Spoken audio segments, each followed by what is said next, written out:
नमस्कार। सवाल आज का देख रहे हैं आप सब। मैं हूं आपके साथ साहिल की अपनी। पश्चिम एशिया एक बार फिर ऐसे मोड़ पर खड़ा है जहां हर नया घटनाक्रम पूरी दुनिया की सुरक्षा, अर्थव्यवस्था और कूटनीति को प्रभावित कर सकता है।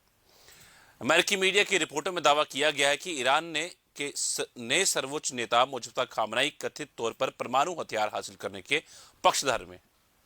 वहीं दूसरी ओर तेहरान लगातार यह कहता आया है कि उसका परमाणु कार्यक्रम पूरी तरह शांतिपूर्ण है और उसका उद्देश्य केवल ऊर्जा एवं वैज्ञानिक अनुसंधान है। इस बीच अमेरिका और इजराइल लगातार ईरान पर दबाव बनाए हुए हैं, जबकि डोनाल्ड ट्रंप ने रूस और चीन को भी चेतावनी दी है कि यदि उन्होंने युद्ध में दखल दिया तो इसके गंभीर परिणाम होंगे। हॉर्मुज जलडमरू मध्य और बाब अल मंदेब जैसे रणनीतिक समुद्री मार्गों पर बढ़ते खतरे ने वैश्विक तेल बाजार को भी हिला दिया है। कच्चे तेल की कीमतें $100 प्रति बैरल के पार पहुंच चुकी हैं। सवाल यह है कि क्या यह टकराव केवल बयानबाजी तक सीमित रहेगा या फिर पूरा पश्चिम एशिया व्यापक युद्ध की ओर बढ़ रहा है। क्या परमाणु आशंकाओं के नाम पर सैन्य कार्रवाई तेज होगी या कूटनीति आखिरी रास्ता बनेगी। आज इसी बड़े वैश्विक संकट पर हम चर्चा करेंगे। दो खास मेहमान हमारे साथ जुड़ चुके हैं, उनका हम रुख करेंगे। पर पहले आपको एक रिपोर्ट दिखाएंगे, फिर हम चर्चा का रुख कर लेंगे। पश्चिम एशिया में तनाव लगातार गहराता जा रहा है और अब इस संकट का केंद्र केवल ईरान और इजराइल तक सीमित नहीं रह गया है। अमेरिकी मीडिया की रिपोर्टों में दावा किया गया है कि ईरान के नए सर्वोच्च नेता मुजफ्फर खामेनी कथित रूप से परमाणु हथियार हासिल करने के पक्षधर है। हालांकि इन दावों की स्वतंत्र पुष्टि नहीं हुई है और ईरान लगातार अपने परमाणु कार्यक्रम को शांतिपूर्ण बताता रहा है। इसी बीच अमेरिकी राष्ट्रपति डोनाल्ड ट्रंप ने रूस और चीन को चेतावनी दी है कि यदि उन्होंने युद्ध में हस्तक्षेप किया तो इसके गंभीर परिणाम होंगे। ट्रंप का कहना है कि उन्हें चीन के राष्ट्रपति शी जिनपिंग और रूस के राष्ट्रपति व्लादिमीर पुतिन से आश्वासन मिला है कि वे ईरान को हथियार उपलब्ध नहीं कराएंगे। दूसरी ओर ईरान ने अमेरिका और इजराइल पर लगातार आक्रामक रवैया अपनाने का आरोप लगाया है। ईरानी विदेश मंत्री अब्बास अरागची ने कहा है कि उनका देश किसी भी दबाव के सामने नहीं झुकेगा और अपनी संप्रभुता की रक्षा करेगा।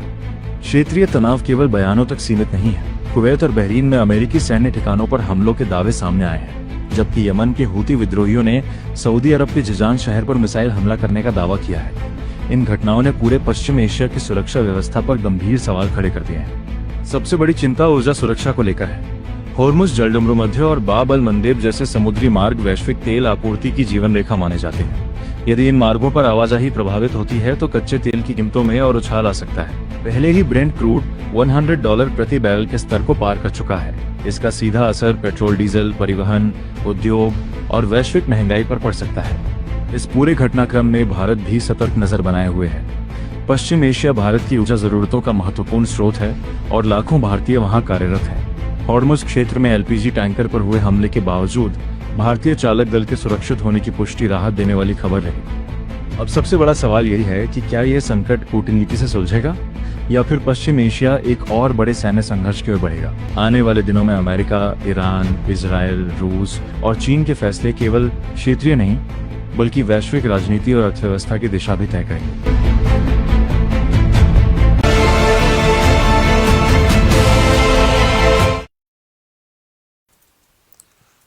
चलिए इस पे हम चर्चा का रुख कर लेते हैं। दो खास मेहमान हमारे साथ जुड़ चुके हैं, उनसे हम इस चर्चा को आगे बढ़ाते हैं। दो खास मेहमान, group captain UK Devnath sir धन्यवाद, शुक्रिया समय देने के लिए। डॉक्टर राम श्रीवास्तव सर धन्यवाद, शुक्रिया समय देने के लिए। शुरुआत करूंगा group captain UK Devnath sir से मैं। सर, अमेरिका रिपोर्टों में दावा किया गया है कि ईरान अपने परमाणु ढांचे को अधिक सुरक्षित भूमिगत ठिकानों पर स्थानांतरित कर रहा है। सैन्य दृष्टि से ऐसे अंडरग्राउंड न्यूक्लियर कॉम्प्लेक्स कितने सुरक्षित होते हैं और उन्हें निशाना बनाना कितना कठिन होता है, और इन दावों में कितनी सच्चाई आपको नजर आती है? हाँ साहिल जी, दुनिया भर में ना सिर्फ ईरान की बात कर रहे हैं। दुनिया भर में शुरुआती दौर से ही अमेरिका और रूस जब न्यूक्लियर रेस चालू हुई थी 50 के दशक में, 60 के दशक में, तब से ही एक रिवाज चला रहा है कि न्यूक्लियर हथियारों को, भंडारों को और उनकी जो लॉन्च के लिए जो मिसाइल्स हैं, हमेशा उनको या तो पहाड़ों के अंदर सुरंग में रखा जाता है। अमेरिका और रूस ने यह परंपरा शुरू की थी। जहां पहाड़ नहीं है तो जमीन के नीचे 100 मीटर 200 मीटर गहरे वर्टिकल या ऑब्लिक या हॉरिजॉन्टल टनल्स बनाए जाते हैं और इन लॉन्च व्हीकल्स को, आईसीबीएम को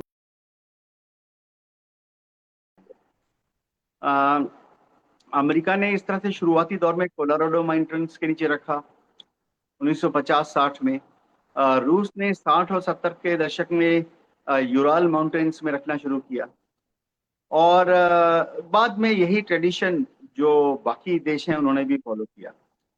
ईरान भी उसी तरह से रखता है। सबसे बड़ा एडवांटेज ये है कि एक तो अपने देश के लिए सेफ्टी, शांति काल में अगर कोई मिसहैप हो जाए, कोई एक्सीडेंट हो जाए, दुर्घटना घट जाए, समझिए न्यूक्लियर एडिशन हो जाए नॉर्मल पीस टाइम में, किसी प्रोसीजरल एरर की वजह से या कोई धमाका हो जाए किसी टेक्निकल गलती से, तो अगर वो पहाड़ के अंदर या जमीन के नीचे एक शाफ्ट के अंदर है तो उतना नुकसान ओन पॉपुलेशन को कम होगा। दूसरी बात है, युद्ध की स्थिति में जाहिर बात है दुश्मन इनको निशाना करने की कोशिश करेगा, टारगेट करने की कोशिश करेगा। तो आमतौर पे ये दुश्मन कैसे टारगेट करेगा? या तो दुश्मन अपने बॉम्बर्स भेजेगा, बम गिराएगा, या दुश्मन भी अपनी जमीन से जमीन पर मार करने वाली आईसीबीएम या इंटरमीडिएट रेंज बैलिस्टिक मिसाइल, या बीच में अब आ गए हैं MIRVs, multiple independently targetable re entry vehicle से फायर करके नुकसान करेगा। तो उस वक्त अगर वो जमीन के अंदर 100-200 मीटर नीचे है या पहाड़ की सुरंग में 100-200 मीटर अंदर है तो नुकसान होने के चांसेस कम हैं। जी साहिल जी। आता हूँ आपके पास, दोबारा रुक करता हूँ डॉक्टर राम श्रीवास्तव सर का। सर, राष्ट्रपति ट्रंप ने रूस और चीन को साफ चेतावनी दी है कि अगर उन्होंने ईरान युद्ध में हस्तक्षेप किया तो गंभीर परिणाम इसके भुगतने पड़ेंगे। क्या यह बयान हम केवल कूटनीतिक दबाव बनाने की एक रणनीति समझें, या इसके पीछे कोई बड़े भू राजनीतिक संदेश का भी देखा जा सकता है? देखिए, ट्रम्प कब क्या बोलते हैं क्या नहीं बोलते हैं, उनकी बातों को कितना गंभीरता से लेना चाहिए, पूरी दुनिया जानती है। अगर ऐसा होता तो निश्चित मानिए, अभी उन्होंने एक और स्टेटमेंट दिया है जिसमें कहा है कि मेरी रूस और चीन से बात हो चुकी है और वो इस बात से सहमत हो गए हैं कि वो ईरान को कोई हथियार नहीं देंगे। अब इस बात में भी कितनी सच्चाई है ये कहना बड़ा मुश्किल है, क्यों ईरान के पास इतनी टेक्निक तो नहीं है कि वो वेरी प्रिसाइजली अपने सैटेलाइट के थ्रू उनके कोऑर्डिनेट पता लगाकर वहां पर जो है टारगेटेड बीमिंग कर दे। और अब ऐसा हो रहा है, निश्चित रूप से इसमें विरोधाभास है, और ये बात मानना पड़ेगी कि रूस और चीन किसी न किसी रूप में उनको समर्थन तो कर रहे हैं और सामरिक सहायता भी कर रहे हैं। अब वो किस रूप में है, उसमें इन्वॉल्व कौन है? उसमें इन्वॉल्व निश्चित रूप से पाकिस्तान है। ऑब्वियसली पाकिस्तान ने 6 जो भूमिगत रास्ते खोल दिए हैं, सड़कों पर जा रहे हैं वहां पर उनका माल, और उनमें क्या जा रहा है, सहायता सामग्री जा रही है, हथियार जा रही है, इसके बारे में अभी कोई जानकारी कहीं उपलब्ध नहीं है। और अनुमान यही है कि वो चीनी हथियारों को वहां भेज रहे हैं। अब ये तक चलेगा, कैसा चलेगा, ये बात तो बड़ी प्रश्न चिन्ह है। पर एक बात अपनी जगह सही है कि कई बार जो है बड़े नेताओं को ख्वाब आ जाते हैं और वो ख्वाब जो है वो समझते हैं हकीकत है। अब जैसे एक ख्वाब अभी हमारे ट्रम्प महोदय ने एक लाल टोपी लगाकर उसमें लिखा है ट्रम्प 2028। इसका मतलब वो तीसरी बार भी राष्ट्रपति बनना चाहते हैं। अब वो क्यों बनना चाहते हैं, कैसे बनना चाहते हैं? संविधान में तो साफ लिखा है no 2 terms will be continuously given to anybody, लेकिन वो ये मानते हैं कि उनका पहला टर्म तो बहुत पहले हो गया, अब जो है अभी का टर्म पहला टर्म है और इसके बाद कंसेक्यूटिव दूसरा टर्म वो ले सकते हैं। इसलिए उन्होंने घोषणा कर दी है कि 2028 में भी मैं आ जाऊंगा। अब वो आएंगे या नहीं आएंगे, अभी जब आने के बाद पूरी दुनिया को उन्होंने तबाह करने के रास्ते पे खड़ा कर दिया है, और सच में वो आ गए तो आगे क्या होगा? आगे कुछ लोगों का यह अनुमान है, उन्होंने पुतिन को बुलाकर अलास्का में भेंट की थी, उन्होंने शी जिनपिंग के पास जाकर बीजिंग में भेंट की, तो शायद उनसे ये पूछा होगा कि भाई तुम इतने दिन कैसे टिके हुए हो। वही फार्मूला अगर वो वहां पर अपनाएंगे और अप्लाई करेंगे तो हो सकता है कि वो तीसरी टर्म पर आ जाए। पर मुझे लगता है कि ये एक बहुत बड़ी मानवता के लिए विपदा होगी। अब एक और प्रश्न यहाँ उठता है, वो प्रश्न ये उठ रहा है कि उन्होंने सऊदी अरब से वो अब्राहम अकॉर्ड के लिए प्रेशराइज किया है। अब्राहम अकॉर्ड का मतलब ये हो गया कि इजराइल को मान्यता देना राष्ट्र के रूप में। अगर सऊदी अरब ऐसा करता है तो निश्चित रूप से बाकी के जितने भी मुस्लिम देश हैं वो खफा हो जाएंगे। अब वो खफा हो या ना हो इसकी ट्रम्प को तो कोई यानी फिक्र नहीं है। हाँ, इतना अवश्य है कि उन्होंने सऊदी अरब में बहुत बड़े बड़े ट्रम्प टावर्स बनवाने शुरू कर दिए हैं। और सऊदी अरब से जो उन्होंने डीलिंग किया है, न्यूक्लियर फ्यूल देने के लिए समझौता किया है नाभिकीय, तो उसमें पूरी की पूरी उनकी जो पारिवारिक एजेंसीज हैं वो उससे लाभान्वित हो रही हैं। और ये वाशिंगटन पोस्ट ने काफी क्रिटिकली उनके अगेंस्ट ये लिखा है। लेकिन वो अपने अगेंस्ट लिखे हुए चीजों को कितना मानते हैं कितना नहीं मानते, कोई कुछ भी कहे, उनको जो करना होता वो करते हैं। और यही कारण है कि उन्होंने एक पुराना डंडा फिर से निकाल लिया है जिसको टैरिफ का कहते हैं। और उन्होंने इंग्लैंड पर भी, भारत पर भी, ऑस्ट्रेलिया पर भी, सब पर 10% टैरिफ और बढ़ा दिया है। आगे वो क्या करने वाले हैं आज रात के सपने के ऊपर डिपेंड करता है कि आज रात को सपने में उनको कोई क्या कह जाता है और फिर दूसरे दिन वो भी सामने आ जाएगा। ये इमेज अमेरिका के राष्ट्रपति की इतिहास में पहली बार बनी है। और निश्चित रूप से 250 साल के डेमोक्रेटिक चरित्र के साथ ये कोई मेल नहीं खाती है। और भविष्य क्या होगा इसमें तो दो मत नहीं है कि भविष्य में इस तरह की दादागिरी, गुंडागिर्दी मानवता के विरुद्ध नहीं चल सकती है। अब उसका निदान क्या होगा? क्या सभी देश मिलकर जो है अमेरिकन जो सामान है उसका बहिष्कार करेंगे? ये भी एक बड़ा प्रश्न चिन्ह है। हाँ, पर जो जिस ढंग से हमारा देश आगे बढ़ रहा है उसको इनकी चिंता नहीं है कि अमेरिका जो मन में आए कर ले। उसने जो है फार्मेसी के मामले में हमारे यहाँ से जो जेनरिक दवाइयाँ जाती थी, कह दिया 2 साल बाद हम उस पर जो है 200% टैक्स लगा देंगे, बशर्ते कि वो दवाइयाँ यही बनेगा अमेरिका में। और वो फिर दवाइयाँ बेची जाए किनसे? अंडरस्टूड है, वो ब्रैकेट में चीज है कि ट्रम्प का परिवार उनको बेचे। आज की तारीख में अमेरिका में हालत ये है, मुझे व्यक्तिगत रूप से पता है कि दवाइयाँ की कीमत एक तो मिलना मुश्किल हो गई है। करीब करीब 50% जो इसेंशियल ड्रग्स हैं दे आर नॉट अवेलेबल, और जो हैं उनकी कीमतें 5 गुना बढ़ चुकी है। तो वहाँ की जनता कितनी त्रस्त होगी इसका अनुमान शायद भी आप लगा सकते हैं। तो इसलिए आप ये निश्चित मानकर चलिए ये युद्ध जो है विश्व युद्ध तो क्या आएगा, क्योंकि रूस अपने उसमें उलझा हुआ है। चीन शुद्ध व्यापारिक आदमी है, वो अपना लाभ देखता है। हाँ, एकमात्र दुनिया में आदमी जो है वो है मिस्टर ट्रम्प, जो अपनी उंगली पर पूरी दुनिया को नचाना चाहते हैं। अब वो कितना नचाएंगे वो भविष्य बता देगा। बिल्कुल सर, मैं करता हूँ रुख दोबारा आपका। मैं रुख करता हूँ ग्रुप कैप्टन युद्धनाथ सर का। सर, अगर ईरान की हम बात करते हैं तो वास्तव में लंबी दूरी की मिसाइलों पर परमाणु वारहेड लगाने की क्षमता विकसित करने की दिशा में बढ़ रहा है, तो इससे पश्चिम एशिया और वैश्विक सुरक्षा संतुलन पर कितना असर पड़ेगा? साहिल जी, पश्चिमी इंटेलिजेंस एजेंसियां काफी समय से दावा कर रही है, CIA, मोसाद, ब्रिटेन की MI6 भी, की अब ईरान जो है एक न्यूक्लियर बॉम्ब प्राय तैयार कर चुका है। अब इसमें कितनी सत्यता है वो सिर्फ IAEA के रिपोर्ट से मिलती है। IAEA पिछले साल 5 बार ईरान में गई थी। जनवरी, फरवरी, मार्च, अप्रैल में ईरान में गई थी। 2025 की बात कर रहा हूँ। जून में नहीं जा पाई क्योंकि जून के महीने में ईरान के बीच में, ईरान के ऊपर इजराइल ने और अमेरिका ने 12 दिन का बॉम्बिंग कैंपेन चालू किया था। अब IAEA की रिपोर्ट कह रही है कि ईरान ने अभी तक कोई न्यूक्लियर बॉम्ब नहीं बनाया और ईरान के पास न्यूक्लियर बॉम्ब होने का कोई सबूत भी नहीं मिला। बाकी जहां तक देखिए, ईरान के पास ऐसी मिसाइलें तो हैं ही जो कि आसानी से इजराइल तक पहुंच सकती है, 2000 किलोमीटर रेंज वाली। अब उसके ऊपर अभी तक ईरान ने कन्वेंशनल वॉरहेड लगाए हुए थे, जिनमें 250 किलो हाई एक्सप्लोसिव वॉरहेड या 500 kilo high explosive warhead fit किए जा सकते हैं। ईरान ने दिखा दिया, उन्होंने काफी सारे लॉन्च भी किए इजराइल के ऊपर। ईरान ने कुछ मिसाइलें तो उस पर क्लस्टर वॉरहेड लगा दिया। क्लस्टर वॉरहेड मतलब जब वो इजराइल के आसमान पे पहुंचती थी, ये मिसाइलें जो हैं जो 2000 किलोमीटर रेंज की है, लॉन्च के बाद ईरान से अंतरिक्ष की तरफ चली जाती है। फिर अंतरिक्ष से उड़ते उड़ते वो जब इजराइल के पास पहुंचती है तो नीचे की तरफ एक डाइव मारती है।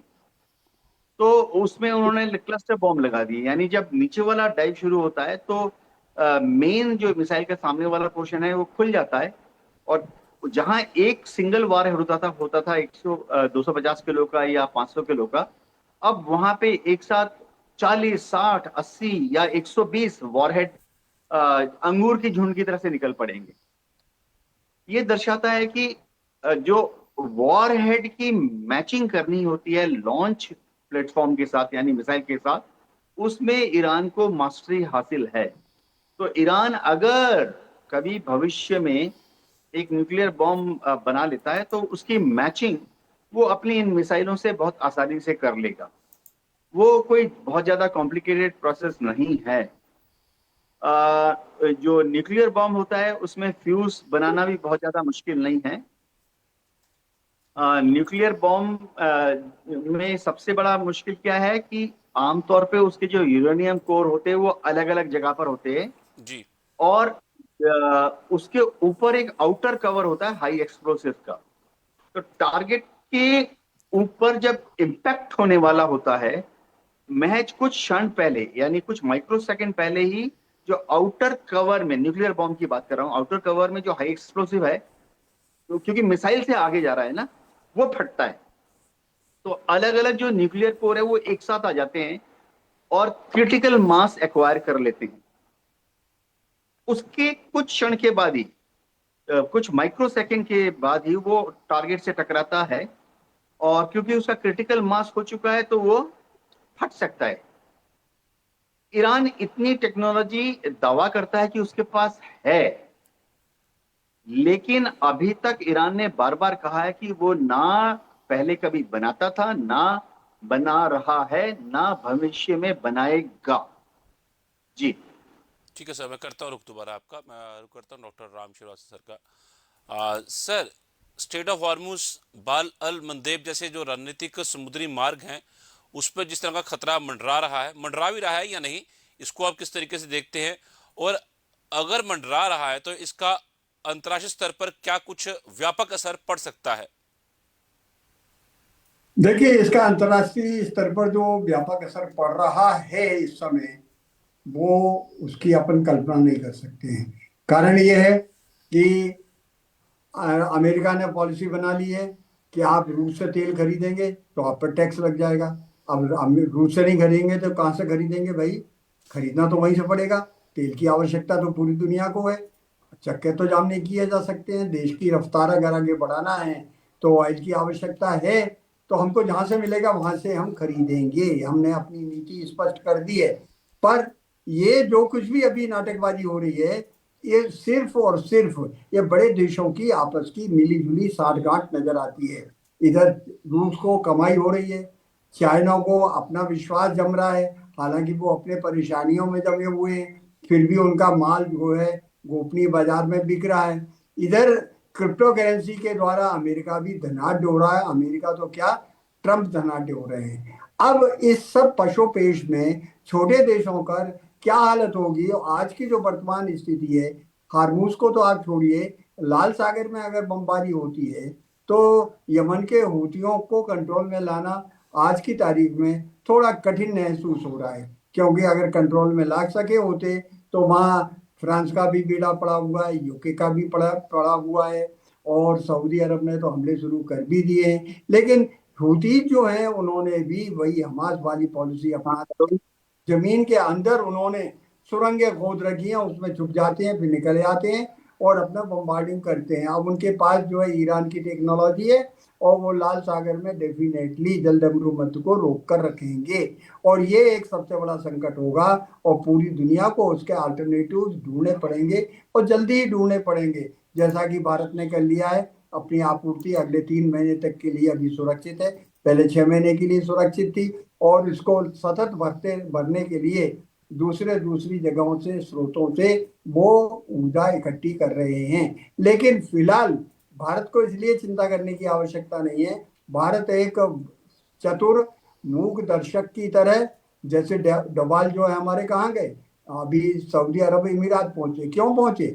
उनका जो मंतव्य है वो, हमारे विदेश मंत्री सब जगह क्यों जा रहे हैं? क्वाड की मीटिंग क्यों हो रही है? ये सब इनके बीच में यही एक वो है कि अगर भविष्य में किसी तरह का इस तरह का संकट होता है तो अपना अपना देश कैसे अपना काम करेगा। और यहाँ फ्री ट्रेड एग्रीमेंट जो न्यूजीलैंड से हुआ है, इंग्लैंड से हुआ और यूरोपियन देशों से भी हो रहा है, उसका मकसद ही ये है कि डॉलर की सुप्रीमेसी को कंट्रोल करो, अमेरिका को साइड ट्रैक कर दो, बाकी सब आपस में रहें। यही इसका एक मंतव्य है। डंडे का जोर ज्यादा दिन नहीं चलेगा। डंडे का मुकाबला जो है अक्ल से किया जा सकता है, वो अक्ल से मुकाबला हमारा देश कर रहा है और इसकी राह पर अब दुनिया के दूसरे छोटे छोटे देश भी मिलकर चलने लगे हैं। तो मुझे लगता है कि महीने भर के अंदर अंदर स्थिति सामान्य हो जाना चाहिए और ईरान को भी ये बात समझ लेना चाहिए कि देश की बर्बादी से बचने के लिए एमिकेबल सम्मानजनक समझौता कर लिया जाए। और वही समझौता अब अमेरिका को भी बहुत आवश्यक है, जिससे कि वो इज्जत बचाकर सुरक्षित अपने वापस निकले आए, अन्यथा उनकी दुर्गति वियतनाम जैसी हो जाएगी। गलती से भी अगर उन्होंने अपने कमांडोज को ईरान में उतार दिए तो कत्लेआम हो जाएगा और वो जो है अमेरिका को बहुत भारी पड़ जाएगा। साहिल सर जी। ठीक है सर, मैं करता हूँ रुख दोबारा आपका। मैं रुख करता हूँ ग्रुप इंटरव्यू के देवनाथ सर का। सर, हुती विद्रोहियों, हिजबुल्ला और ईरान समर्थित जो अन्य संगठन है, उनकी सक्रियता लगातार बढ़ती हुई नजर आ रही है। अब उनकी भूमिका हम कहाँ देख सकते हैं इस पूरे घटनाक्रम के अंदर? हाँ साहिल जी, देखो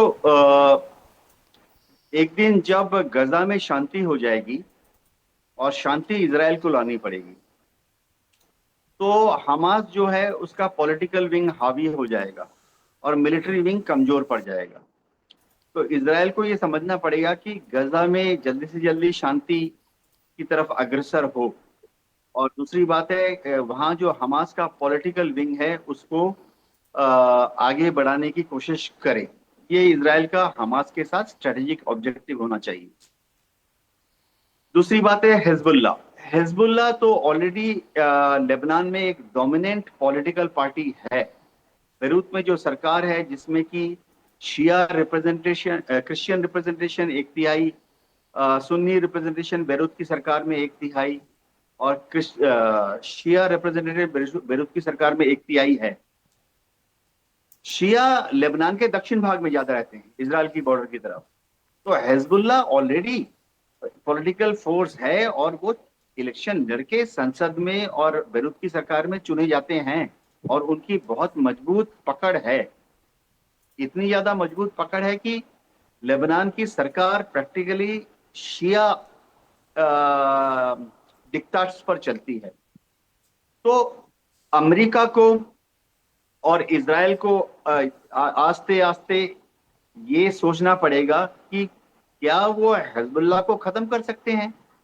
देखिए, बम गिरा गिरा कर तो हिजबुल्ला के मिलिट्री विंग को खत्म कर रहे हैं ना, लेकिन जो नॉर्मल इलेक्शन होते हैं लेबनान के अंदर, उसमें जो हिजबुल्ला का कैंडिडेट जीत रहा है उसको तो आप बॉम्ब गिरा गिरा के नहीं खत्म कर सकते हैं। तो अमेरिका को, इजराइल को भी बेरूत में जो सरकार बनती है उसमें हिजबुल्ला का जो पॉलिटिकल रोल है, डेमोक्रेटिक प्रोसेस से जो बनते हैं, उनको एनकरेज करना पड़ेगा, और कोई रास्ता नहीं है। हो सकता है कि एक दिन ऐसा आए कि बेरूत की सरकार में जो डेमोक्रेटिक व्यवस्था है वो इतनी ज्यादा मजबूत हो जाए कि हिजबुल्ला का मिलिट्री विंग अपने आप ही कम हो जाएगा, क्षीण हो जाएगा, गौण हो जाएगा, कमजोर हो जाएगा, खत्म हो जाएगा। लेकिन हिजबुल्ला मिलिट्री विंग तभी खत्म होगा अगर बेरूत में एक मजबूत सरकार हो, जिसमें कि जो वहाँ के क्रिश्चियंस हैं, सुन्नी हैं और जो वहाँ के शिया हैं, उनकी डेमोक्रेटिक पकड़ सिविलियन गवर्नमेंट पर बहुत मजबूत हो। तभी आस्ते आस्ते हिजबुल्ला का मिलिट्री विंग जो है वो गिव अप कर देगा, करेगा। बम गिरा गिरा के अगर कोई सोच रहा है, देखिए मैं एयरफोर्स में पायलट था, MiG-23 उड़ाया, मेरे जहाज से मैं जरूर के मुताबिक 4 बड़े बड़े या 8 छोटे छोटे बम गिरा सकता था। अगर बम गिरा गिरा के हमास को नहीं खत्म कर पाए, जो कि नई दिल्ली के साइज का भी नहीं है, दिल्ली के 1/3 के बराबर का एरिया है, अगर बम गिरा गिरा कर इतने 3 साल होने जा रहे हैं, बम गिरा गिरा कर अगर इजराइल की IDF हमास को नहीं खत्म करा पाई, जहां की हमास के पास मैन्यूवरिंग स्पेस नहीं है। देखिए एक कॉन्सेप्ट होता है, यहाँ बम गिर रहे हैं तो मैं उस तरफ चला जाता हूँ, मैं अपने टैंक तो बख्तरबंद के साथ यहाँ बैठा हूँ, बम गिर रहे हैं तो मैं उस तरफ चला जाता हूँ। जी। हमास के पास तो मैन्यूवरिंग स्पेस भी नहीं है, लेकिन हिजबुल्लाह के पास है। हिजबुल्लाह जब भी चाहे अपनी मिलिट्री एसेट्स को लेकर 50 किलोमीटर पीछे जा सकता है, 100 किलोमीटर पीछे जा सकता है, बेका वैली तक जा सकता है, बेरूत तक जा सकता है, नॉर्थ लेबनान में जा सकता है। हिजबुल्लाह अपनी मिलिट्री एसेट्स को लेकर वो जा चुके हैं। एक समय इतना आ गया था कि इजराइल की आईडीएफ की बमबारी से वो इतने परेशान हो गए थे कि वो हिजबुल्लाह अपने मिलिट्री एसेट्स को उत्तर में तुर्की के बॉर्डर तक ले गए। तो बम गिरा गिरा कर अगर कोई सोच रहा है कि हिजबुल्लाह को खत्म कर सकते हैं, सॉरी, उनको मेरे पास आनी चाहिए कंसल्टेशन लेने के लिए। हूती वाला मामला थोड़ा अलग है। जी। देखिए हूती कभी भी एक मिलिट्री फोर्स नहीं थी इजराइल के खिलाफ। जब ईरान ने हूती को रेज किया, अच्छा किया गलत किया वो अलग बात है, मोरली करेक्ट किया या मोरली गलत किया वो अलग बात है, लेकिन जब ईरान ने 2014, 15, 16 में हूती को रेज करना शुरू किया, उनका मकसद सिर्फ इतना था कि हूती एक ऐसी पॉलिटिकल मिलिट्री पावर बन जाएगी जो कि यमन से, यानी सना कैपिटल से, सऊदी समर्थित सुन्नियों को निकाल लेगी, उखाड़ फेंकेगी। जी। तो हूती को खड़ा किया गया था यमन से सुन्नी सरकार को उखाड़ फेंकने के लिए, जो अपने वजूद के लिए सऊदी से सपोर्ट लेती थी। वो काम तो हो गया। और साहिल जी, जो हम देखिए, हम तो मिलिट्री में हैं, पैसे पैसे या बम बम के बारे में थोड़ा ज्ञान रखते हैं। हूती ने कभी इजराइल के खिलाफ कोई मुहिम नहीं छेड़ी।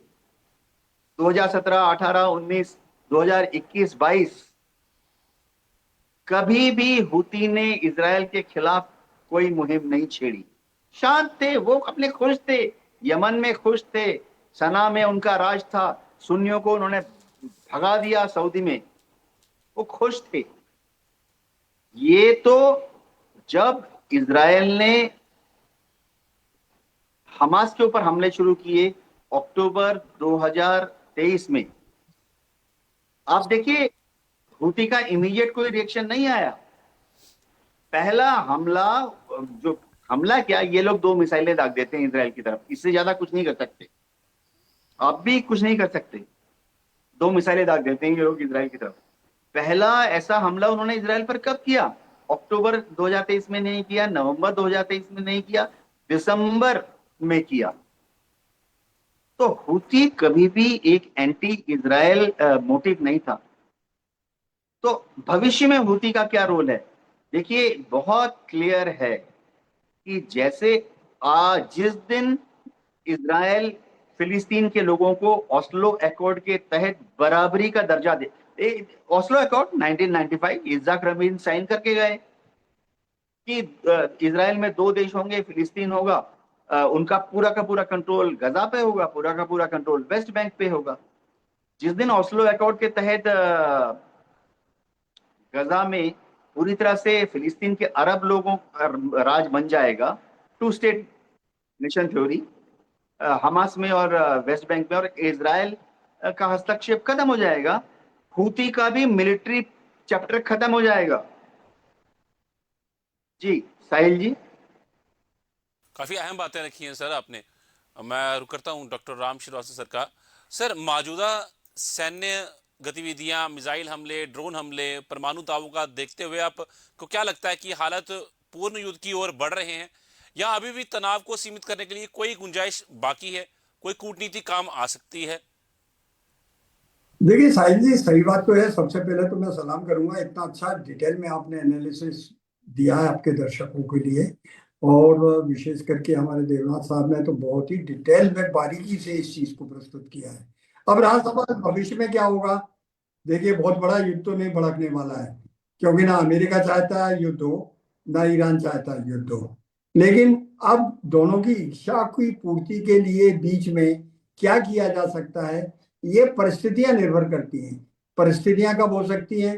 कि जिस तरह से ईरान में जो सेपरेशन हो रहा है विचारों का आईआरजीसी और वहाँ के हुकूमतों के बीच में, शायद ये एक रोल अदा कर सकता है। दूसरा रोल अदा कर सकता है क्योंकि सुप्रीम कोर्ट अमेरिका ने साफ मना कर दिया था ईरान के ऊपर जो आप युद्ध कर रहे हैं वो गलत है, और वहाँ के रिपब्लिकन्स भी कह रहे थे, फिर भी उन्होंने सीनेट से बजट अपना लागू करा लिया। अब यहाँ जो ऐसा लगता है कि अमेरिका की जनता जरूरत से ज्यादा इस समय नाराज है, और नाराजगी का कारण क्या है? कनाडा भी नाराज हो गया। क्या कहना है कनाडा में? ट्रम्प साहब कहते हैं कनाडा में जो जंगलों की आग लगी है उसका धुआं हमारी तरफ आ रहा है। अरे बाबा, तो धुआं क्या उन्होंने कनाडा वालों ने भेजा है? जंगलों में आग क्या अमेरिका में नहीं लगती है? इस समय फ्रांस में आग लगी हुई है, कई जगह आग लग जाती है। तो उसके लिए आप जो है उसको टैरिफ का बम लगाएंगे।